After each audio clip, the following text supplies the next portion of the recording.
Hey, Mama, when was the last time you stopped to ask, am I actually hungry? Not, did I earn this? Is it time? Or I have to eat again? But a real moment of listening to your body. In motherhood, hunger often gets ignored. We get too busy, we push it away, thinking that shrinking ourselves is just part of getting back to who we were. But here's the truth.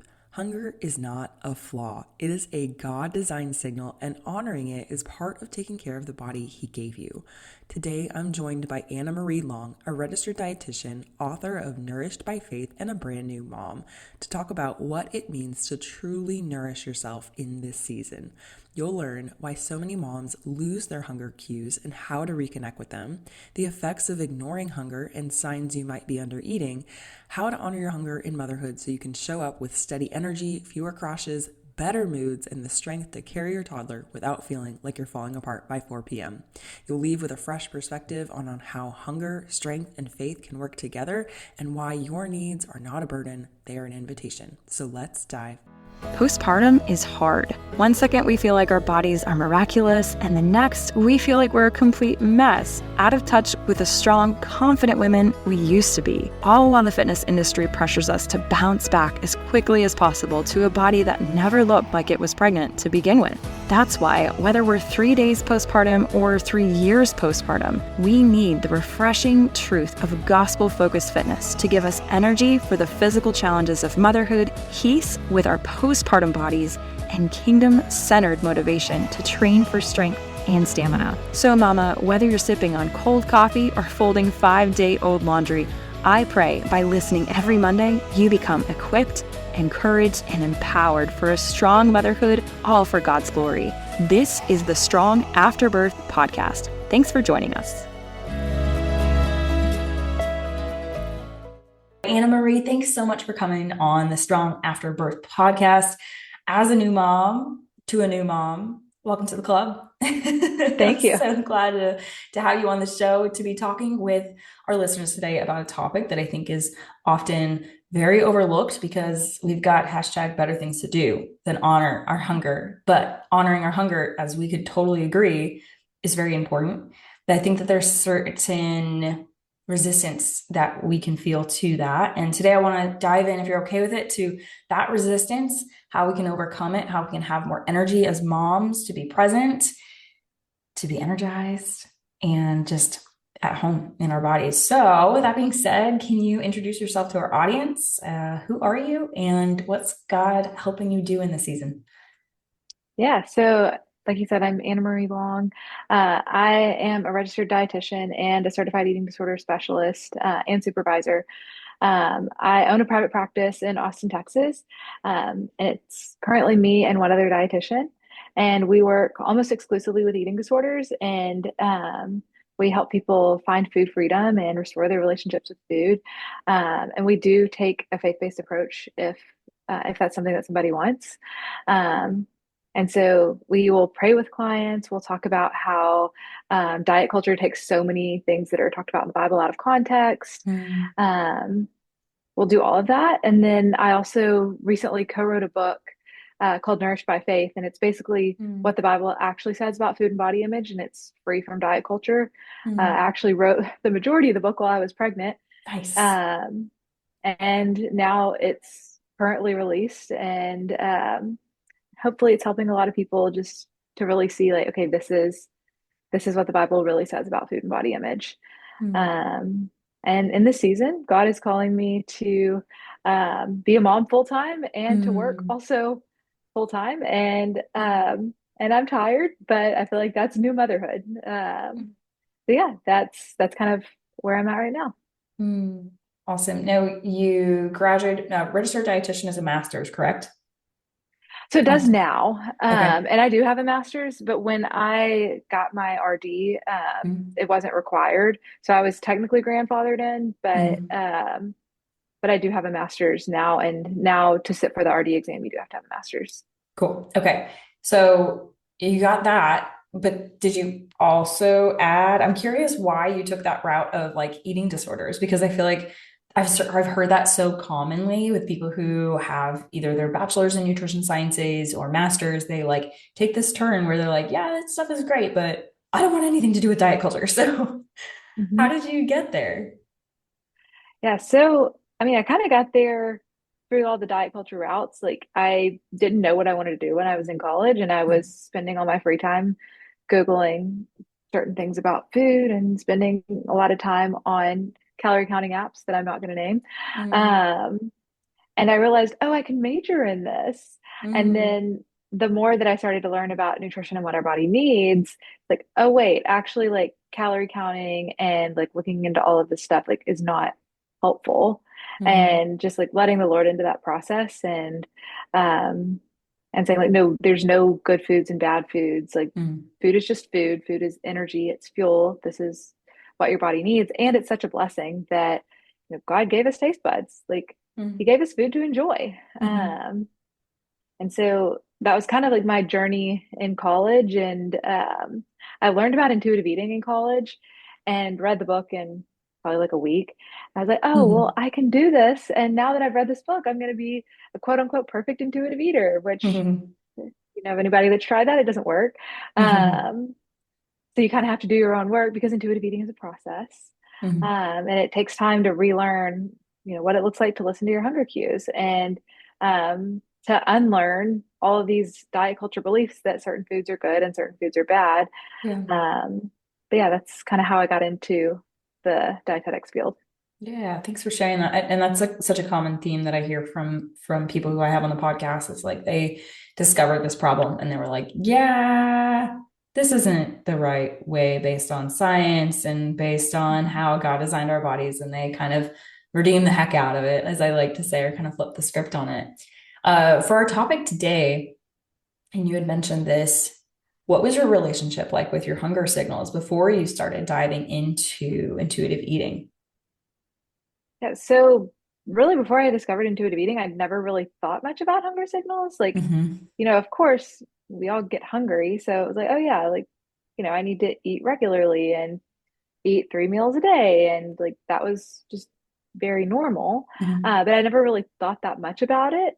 And Mm-hmm. then after learning more about intuitive eating, it's like, oh, wait, there are various degrees of hunger. Like there's just slightly hungry, there's comfortably hungry, there's ravenous, and like all of these degrees in between. And really starting to think more about like, okay, under ideal circumstances, when would I like to start eating? And the Mm-hmm. same thing with fullness, when would I like to stop eating? Mm-hmm. Um, and then just also finding out that like, hey, maybe 3 meals a day isn't enough. Like maybe I need to have snacks too. And like maybe it's different every day. Like maybe some days I need to have more snacks than others, and that's okay. Mm-hmm. Mm-hmm. That's awesome. It's helpful. Yeah. So it sounds like kind of just an unawareness of like, didn't really know. That's helpful. hmm I ask because in my experience with diet culture, hunger was like demonized. And I'd like to get into that today, where it was like, oh, just if you're hungry, it's a good thing. It means you're doing it right, And hmm so I love to hear your thoughts about that. And we're going to dive into that in a second. But I am curious, how does misinformation about hunger signals, how does that, or how could that become misleading particularly for moms? And maybe harmful to us and our energy. I mean, it's definitely harmful to moms, but it's harmful to everyone. And like Mm, this idea that like, oh, well, if you're hungry, you're doing something quote unquote right. mhm, Um, but the reality is that God gave us our hunger signals, and God created our bodies with intention. And there's so many hormones that regulate hunger and fullness. And so if your body is telling you that you're hungry, mhm, then that's not like, oh, look at me, I'm doing so good. That's more like, oh, well, I have this hunger signal, like let's satisfy it. In the mhm, same way that when you feel like, oh, I need to go to the bathroom, you wouldn't say like, oh, this is a good thing. Let me hold it for as long as I can. You would mm, just go to the bathroom and move on with your life. yeah. So in the same way, I have one of my one of my really close friends is a doctor in neurology, and she tells me all the time, like pee often, pee clear. And so in the same way, though, if you're holding your bladder for a very, very long time, you can actually like have like a bladder infection and a lot of issues with that, right? So in the same way as someone is suppressing this hunger signal for a long time, what are some of the physical changes and or maybe energy shifts that would happen in someone who had like been neglecting their hunger signal? Yeah. So I mean, I think it really just depends, like, especially for new moms. I mean, you Mm, might notice like a drop in milk supply, which, Yeah. I mean, that doesn't just impact you, that impacts you and your baby. Yeah. Um, and then, if you're not a new mom, or say you've been a mom for a while, I mean, it impacts us in that like our brains don't work properly. Hmm. So, Hmm. for example, our brains run off of glucose. And so, if you're not getting enough glucose and you start feeling like that brain fog or difficulty focusing, it can be really easy to just grab that second or third cup of coffee. But since your brain actually needs energy, like the coffee's not really going to do anything. Right. Um, it'll, make you a little bit more awake, but that Hmm. doesn't give your brain what it actually needs. Um, so yeah, those are just kind of the first little things, but also, long term, it can lead to things like hair loss, feeling cold all the time. Mm. Um, and it can also, you know, long term effects lead to weight suppression. And if you're not listening to those hunger cues, then your body will start to get the signal, oh, like, well, if she's not going to listen to the hunger cues, we're going to stop sending them because that requires energy. Mm. And so then it just slows everything down, which again is not good for our brains. It's not good for any of our organs. Hmm. Hmm. I want to put a tag on weight suppression and come back to that because that's, I think, probably a new term for some of our audience. And I want to hear a little bit more about what that means. But you kind of mentioned that like slowing down and suppression of the hunger signal. In your experience coaching clients and patients, do you find that when somebody ignores their hunger signal for long enough, they stop feeling it and then they think that they shouldn't eat? Because I see Yes. that very commonly with women. They come to me and they've been like skipping lunch for a long time and like, well, I'm just not hungry, or I feel really full if I eat a meal. Why is that from your experience, do you think?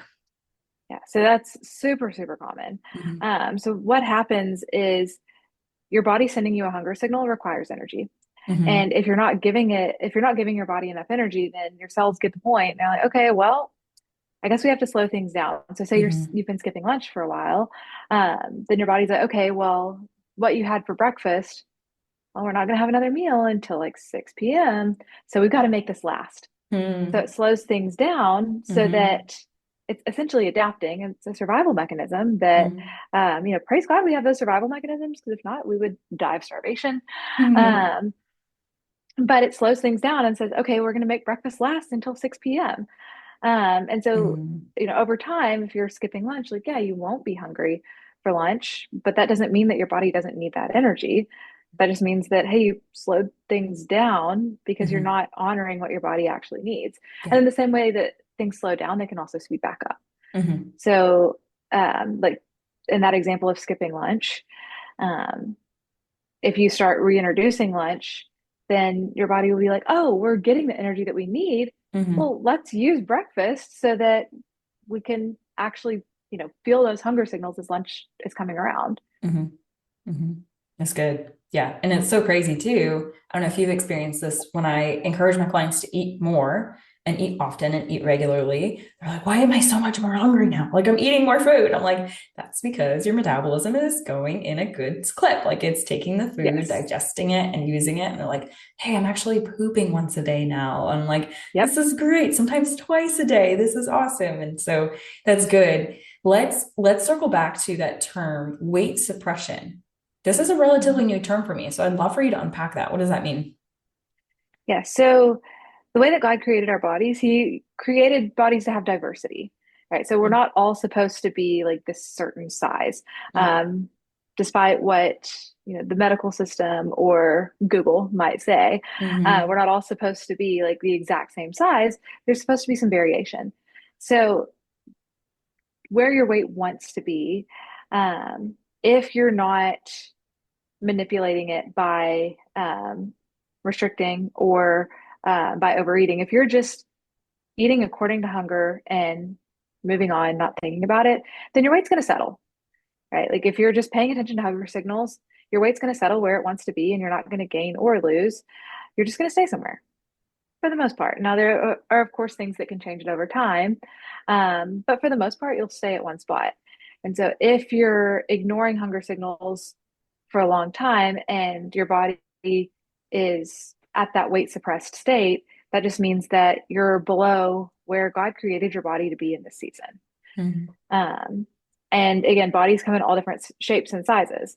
And so I think that what I see a lot of the times is there's that fear of, oh, well, if I start listening to my hunger signals and I eat enough, then I'm just going to gain weight and never stop. Okay, Mhm. you might gain a little bit of weight at first. You might not, like some people don't. Mhm. Um, but if your weight's suppressed and you start listening to hunger signals, then your body's going to go where it's supposed to be. And that's where God made it to be in this season, which Mhm. is really hard. Yeah. Yeah. Why do you feel like that's hard for a lot of women? I think the people who are listening might have just left. Yeah. Yeah. So I think it's hard for a lot of women because we live in diet culture. And there's Hmm. this idea that everyone should be trying to shrink their bodies and be as small as we possibly can, Hmm. Hmm. when in reality that's not how God created our bodies to be. Hmm. That's how society and that's how our culture has trained women to say like, Hmm. oh, well, try to get into the smallest size you can possibly be in, Hmm. when in reality that's not healthy for most people. Yeah. Yeah. Especially as moms, right? Where it's like, as moms, like we have to take up space to have energy to Mhm. pick up our kids and carry groceries and work and like have strong bodies that are resilient. And yeah. And, I have a lot of moms who really value an active lifestyle, and an active lifestyle is what helps them to feel, that release, that physical release that they Mhm. need for the stressors of the day, and is an aspect of worship, right? That they can say, like, I'm like, you made my body good, you made my body strong. And I think part of that weight suppression is like, there's no way I could exercise. There's no way I could lift anything heavy. I have zero energy.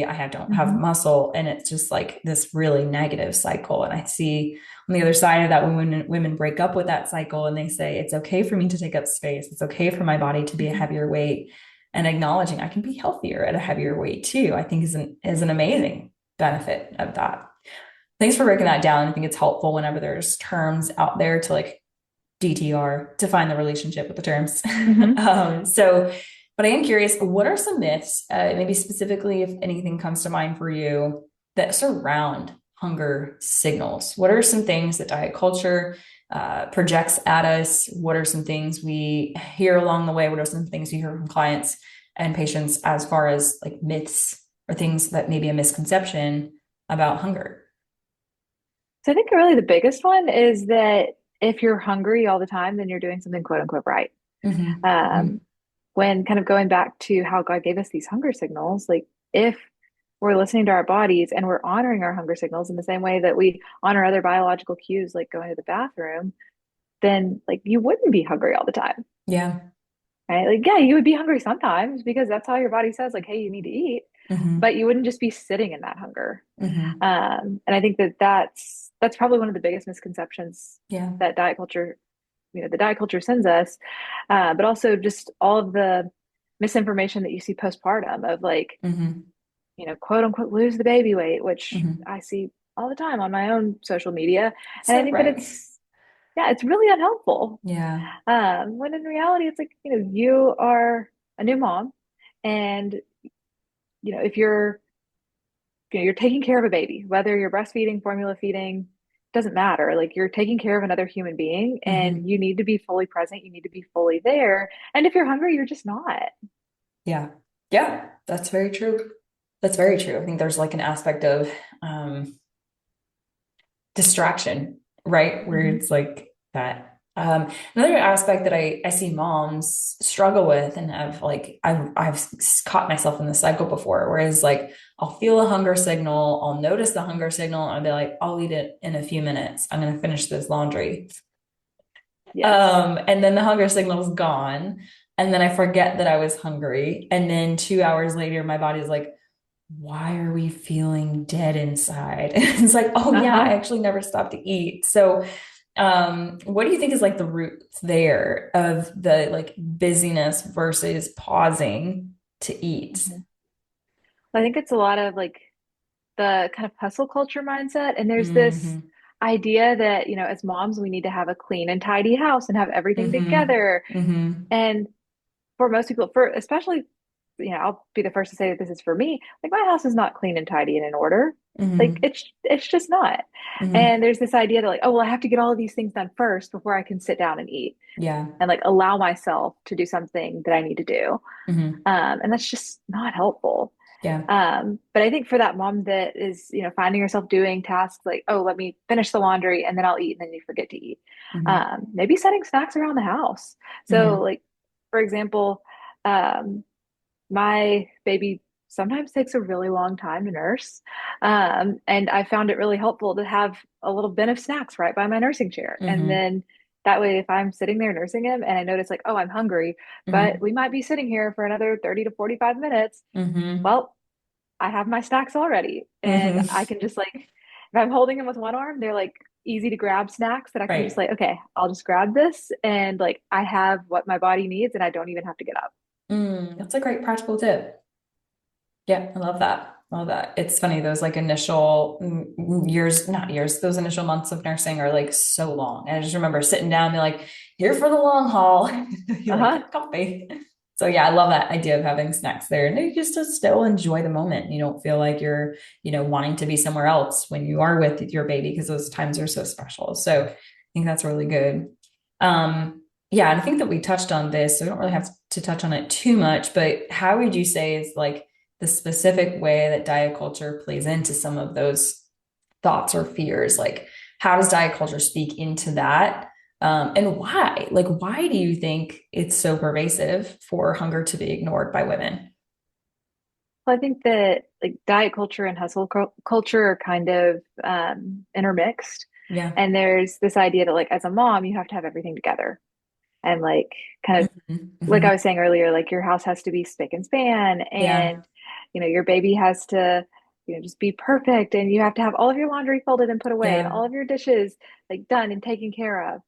And that's just not realistic. Yeah. And when we put these expectations on ourselves, then we don't really have the capacity to take care of ourselves too. And Hmm. honoring hunger is a way that we take care of ourselves. But instead, it's like, oh, well, I have to do all of these things first. Hmm. Hmm. But really, we're not able to be fully present for our little ones. And we're not able to really just be fully present for ourselves if we're not taking care of ourselves. Yeah. Yeah. And I really liked how you painted that picture in the long run too. Like this is, you might feel low energy. You mentioned brain fog. You mentioned like lack of being present because you're distracted in the present. But then you also noted some like more long-term effects, like in the future, you can slow your metabolism down. You can, Mhm. be weight suppressed. You can have, I think a lot of my clients find that exercise feels worse than actually Mhm. helps them to feel better. That's like a typical sign for me where I'm like, you might be under eating and ignoring some hunger signals. Mhm. So I think that it's helpful that we like identify those things. So on the flip side, how do you define a hunger signal? What does it actually mean to feel a hunger signal? And why do you think they matter so much for our energy specifically? Yeah. So I feel like defining a hunger signal is so subjective because, like, it's like the pain scale. So, like, if I stub my toe on the coffee table, I might say that this is a 7 on the pain scale, and you Hmm. might do the same thing and say that it's a 9. Right. Um, so I think it's really subjective and individualized. Hmm. Um, but I think really what it looks like is just like, how does your body feel when you know that you're hungry? So it might be that your stomach is growling, or it might not be. It might be Hmm. that you feel empty, or it might be that, like, you're just thinking about food. Hmm. And not in like a planning way of like, okay, I need to make the grocery list and I need to make sure that I do Right. this. It's like, Right. oh no, like, what am I going to have for lunch? Like, what's in the refrigerator? So if you start to notice those things, then that's a pretty clear sign. Like, hey, you're probably hungry. Or even like the early signs of hungry, uh, or the early signs of hunger, are just like starting to think about food. Um, or you notice that, like, oh, like, it's it's around the time that I normally have lunch. Like, I could eat. Hmm. And Hmm. then there are the later ones where it's like, oh, I've definitely waited too long. Like, Hmm. I'm starting to get a headache. I'm having a hard time focusing on things that like aren't food. And like, oh well, I could have planned a little bit better so that like all of those thoughts are some examples of what it looks like to be overly hungry. But it is super individualized. So like there Hmm. are definitely things that I didn't say that like could also be signs of hunger. Yeah. Yeah. I think those are helpful. And I like that you gave them categories categories of hunger, like early and late. And then you said like really late, it's like ravenous, where you're like, I need to eat now. Yes, hangry. Some might call that hangry. Yes, exactly, exactly. That's helpful. And it's kind of it's helpful to identify like that is actually a hunger signal. Like even just thinking about food can be a hunger signal. Because I think a lot of people are like, oh, well, it's only if my stomach is growling that I'm hungry. And they kind of dismiss the thoughts about food or say it's just here's a quick question. How would you define, I verbally processed my way to this, how would you define the difference between being hungry and having a craving, if you define a difference at all? Yeah, well, can you give me a definition of craving? Yeah, I mean, a craving is when someone's like, I really want some dark chocolate. Like, that's how I would think of a craving, but they're not necessarily having a hunger signal. So they're not like hungry, hungry, but maybe they get Hmm. done with dinner and they're like, I want some dark chocolate. Like, what? Yeah. Yeah, how would you define the difference between like hungry Yeah. versus craving? Yeah. So I like to separate them as physical hunger versus taste hunger. Mm, So physical hunger is like those things that I just described, but then taste hunger is like, oh, like I could really go for some dark chocolate. But if hmm you have that craving and it's like, oh, my stomach is empty, like I'm ravenous, like all of those things, like you could have both at the same time. hmm hmm Um, then like, okay, well, it's probably physical hunger. But hmm things like dark chocolate alone, like hmm that's not actually going to satisfy physical hunger because hmm hmm to satisfy physical hunger, we know we need carbs, proteins, and fats. hmm And dark chocolate, while it's delicious, it's mostly carb and a little bit of fat, hmm which is not bad. So we could do like maybe some dark chocolate with a meal. hmm Um, but I like to separate out the physical versus the taste hunger. That's And good. so if you're trying to use something that is something that would satisfy taste hunger to fill a physical hunger, then you're not actually going to be satisfied. That's good. And if you're feeling both, then honor both. So Mm, have, like, if you're feeling physically hungry and you're craving dark chocolate, then make your plate of whatever you would have for that meal, and then have your dark chocolate on the side or have it for dessert. hmm Um, but yeah, I always like to differentiate, like, is this physical hunger or is this taste hunger? And then, if it's, say, maybe like an hour or two after a meal and it's like, ooh, dark chocolate sounds really good. And then you check in with yourself, it's like, well, I'm not really physically hungry. Okay, then honor the taste hunger. mm. Yeah, that's good.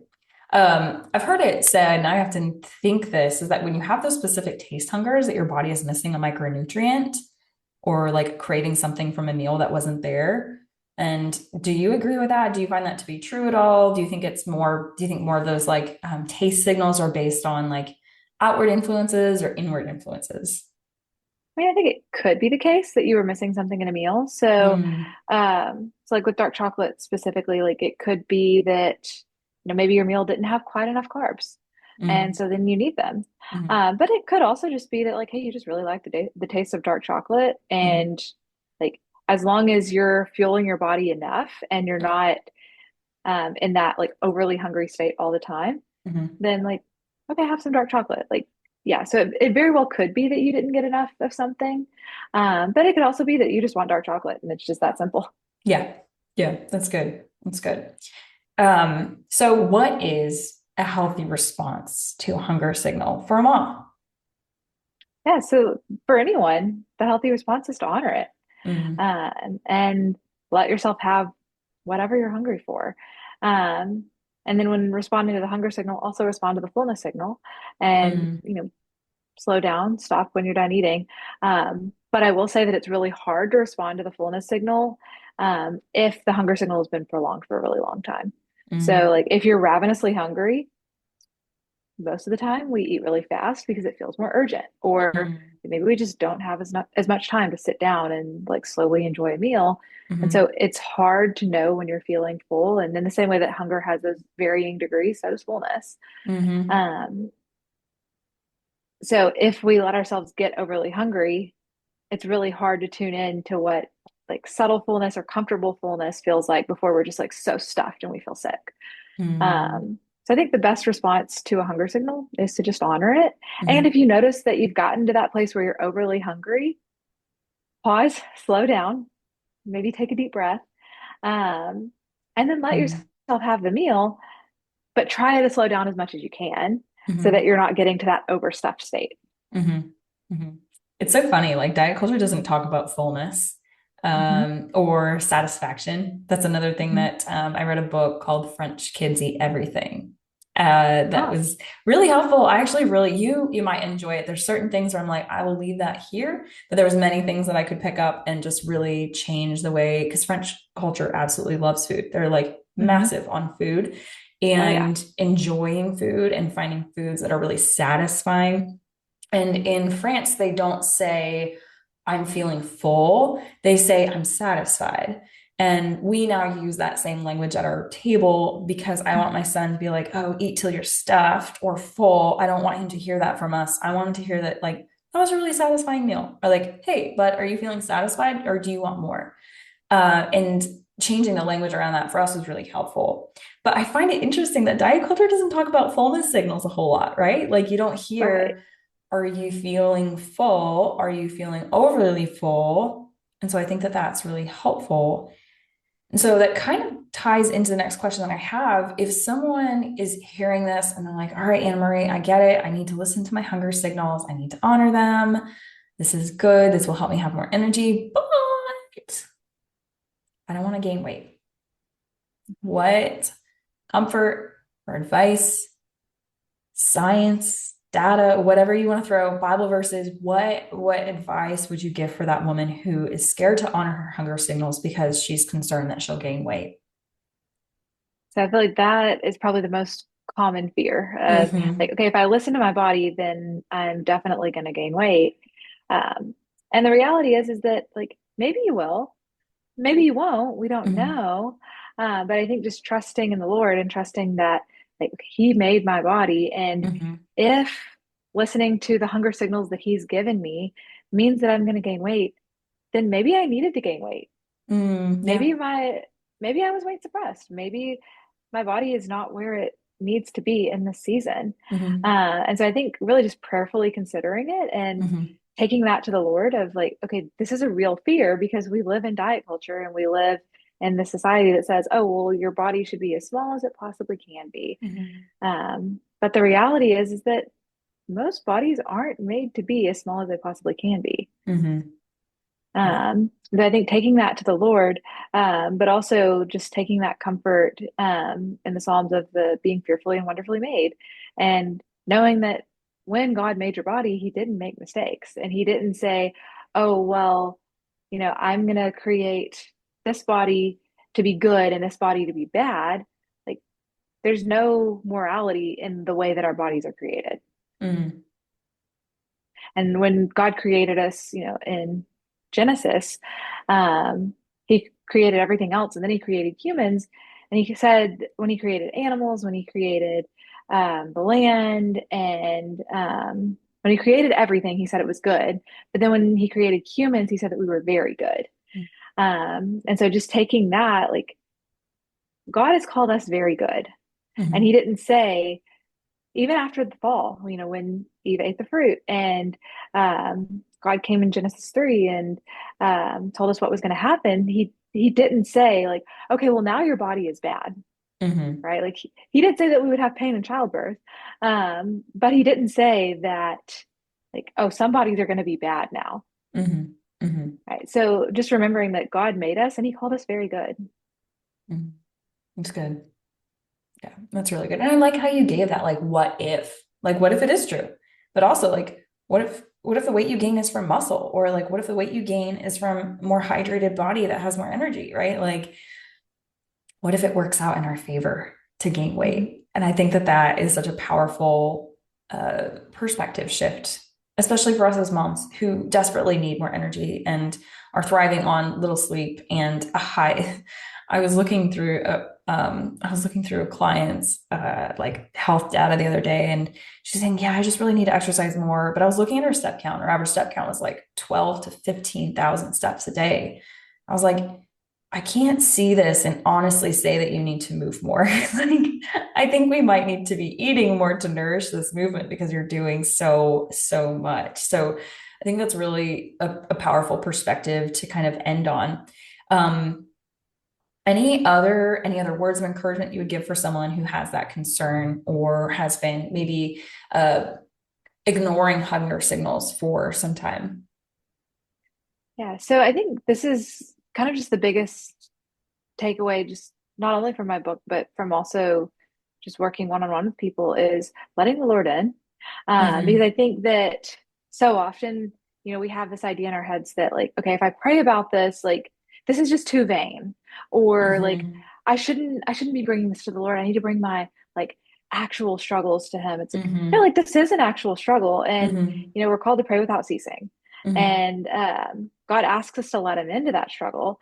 And when we hear that lie of like, oh, well, that's too vain, like that's a lie Hmm. from the enemy, because the enemy Hmm. wants you to stay stuck.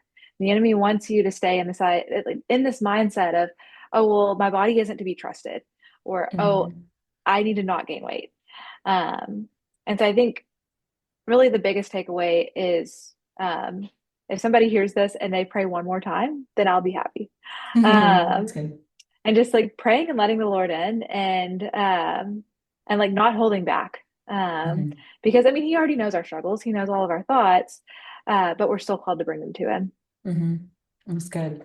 Yeah, I think that's so powerful, right? Like, cast your burdens upon the Lord, for he cares for you, right? Like, he cares for you and your body, and he wants to see it thrive. And I think that that's good. So I love that you brought that in. As women tend to shift, the if health isn't the best or if weight isn't the best indicator of our health, what are some things that women could look to instead to know that they were getting healthier and were respecting and trusting their body? Like, what are some, I use the term with my clients, like key performance indicators. What are some things that would help them know that they're making progress in the journey of honoring their hunger? Yeah, so I think a big one is just how you're feeling. Like, are you thinking Hmm. about food all the time? And if you notice that as you start honoring your hunger, you're actually thinking about food less, and that's an indicator. Hmm. Are you feeling more energized?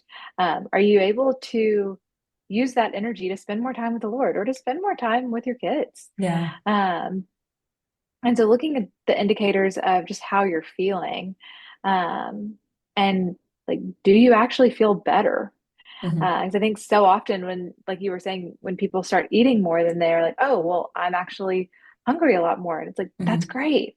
You're Hmm. fueling your body in the way that it's supposed to. Hmm. And so a lot of the times when we do that, we feel so much better. Yeah. So really just looking at how do we feel? Hmm. Um, and like, do we feel like we have more capacity to be the best mom that we can be? Hmm. Yeah, definitely. Like, I think a big thing, this is always one of my like indicators of I probably didn't eat enough yesterday, is how I feel in the morning after. Like, if I Mhm. wake up and have zero energy, it is a surefire sign. You probably missed a couple carbs yesterday. Like, you probably needed an extra banana, extra afternoon snack. So for me personally, that's like a big indicator. I'm like, how do I feel first thing in the morning when I get out of bed? And true at the end of the day. If at the end of the day, the only thing you can think of is plopping in exhaustion, uh, then it's probably an indicator of like, maybe I missed a couple hunger signals along the way or didn't eat. So but yeah, I like that. It's just like checking into your energy, checking into your presence. It's really Mhm. good. Awesome. Well, Anna Marie, thanks so much for coming on the show. This is a fantastic conversation, and I hope the listeners have been encouraged by it and equipped by it. If one of them wants to get in contact with you, what is one of the best ways that they can reach out to do that? Yes. So the best way to reach me is either through email or through my website. So my website is annamarierd.com. And there's a contact form on there that goes straight to my inbox. Mm. So that's the easiest way to get in contact with me. They can also DM me on Instagram, but I'm typically a lot slower to respond to DMs than I am to emails. Hmm. Um, so yeah, that's I think the easiest and best way is just the contact form on my website. Awesome. Love that. Love that. And tell us about your book as well. Where can we find that? Yes, so the book is called Nourished by Faith: Biblical Perspectives on Food, Eating Disorders, and Body Image. It's available on Amazon. And you can also get it on literarycanvas.com. Either way. And there's also an audiobook, and I don't think it's on Audible yet because it seems like forever to get an Audible book approved, but it is on Spotify. Okay. Awesome. Sweet. I love that. Well, Anna Marie, thank you so much for your time. Guys, thank you for listening. And until next time, stay strong. All the love, Coach Laura.